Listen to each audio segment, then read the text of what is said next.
Good morning, guys. It's day one of shelter in place, pause, stay at home, quarantine, whatever it is. So I walked into town. So I'm going to lose some pounds, which is pretty great, except for the fact that the drinking I'm doing at night may counteract those calories that I'm losing when I walk. So I just wanted to continue really quick. This is the teapot, one of the teapots that I made. And theoretically, you are supposed to make the spout and the lid on the same day. This way they dry at the same temperature. But that is when there's not a pandemic going on across the world. So we're just going to have to cross our fingers and hope for the best. So first I'm going to make the spout. Now there's a couple of different ways you can do this. You can do it off of a big mound of clay. Since I don't really teach that very often, I'm going to show you this little tiny ways. This is a very tiny piece of clay. We don't really need a lot of clay. But we need enough to make, sort of like we did our handles for our mugs, more than what we actually need. Centering a small piece of clay is a lot harder than a big one. So now I've got this little clay piece sort of centered. Let's cone up a little bit. We're going to go ahead and we're going to open it up, but we're going to open it up all the way down to the bottom. So we don't even have to care about how much clay we have left. So that's all the way down to the bottom. That's where the tea is going to come out of. Now we want to open up with our fingers super wide.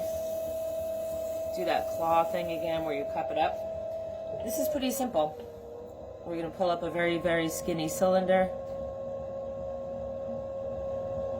Pull it up again. And then we're going to do that collaring thing we did. We're going to go ahead 6 points. The secret to collaring is super fast and super wet. And super no fear. Everyone's always so afraid, and what do I say to everybody? It's just clay. So now we're going to go ahead and pull up that thick part that we created. We're going to leave the bottom wide because that's where the water is going to sit before we pour it. And get a little bit more aggressive as we get to the top. Thin this out just a little bit. So what I've learned about this whole video thing is it's not really made for someone like me because I talk a lot. It takes a really long time to upload long videos. We're going to start making these a little shorter. So we're going to go ahead. Now I don't really care about the top. I don't really care about the bottom because I'm actually going to cut that all off. So first I want to go ahead and just get rid of that excess. Now this seems super long, but we're really only going to use part of it. Go ahead and wire that off. Move it to the side.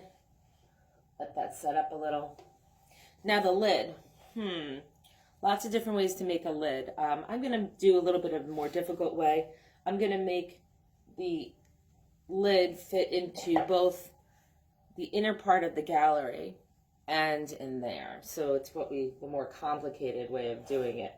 So we can do that with one of two things. We could take our calipers.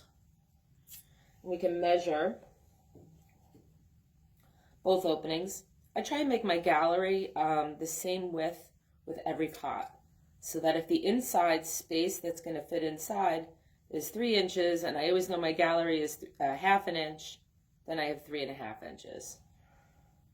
So we can either use the calipers and lock that in there like that, or I'm a big fan of the ruler.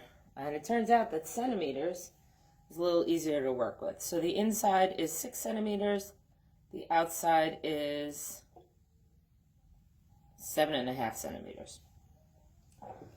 So again, we're going to start with this little tiny piece of clay here.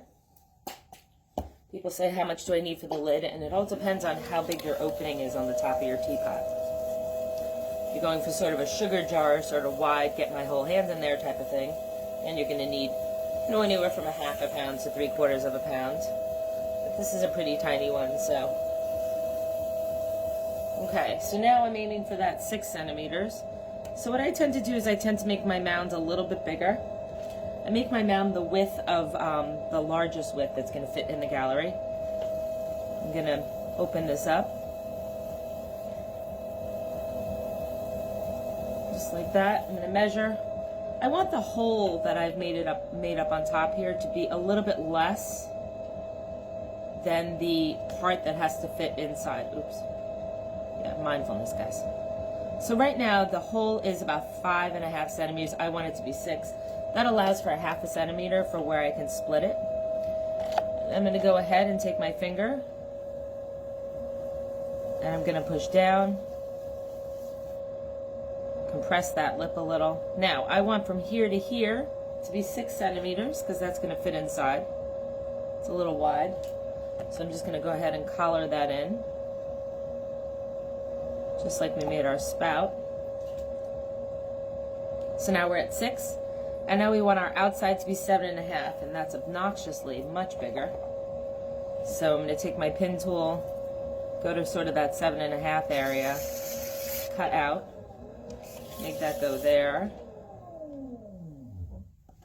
and take that off. I'm going to clean this up a little. Now what's super important is that this angle right in here is a right angle, because right here is what's going to sit flat in the gallery of your teapot. So hopefully this is 6 wide by 7.5. Awesome. Love that that worked on the first try.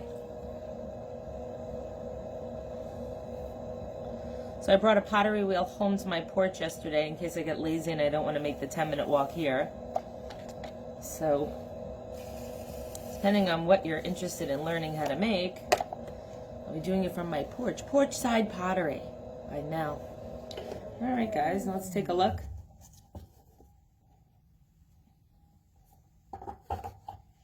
Okay, let's see.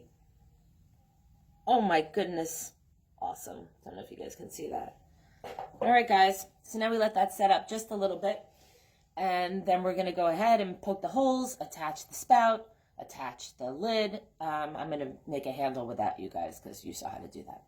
All right, guys, enjoy day 1, and we'll see you in a few weeks in person.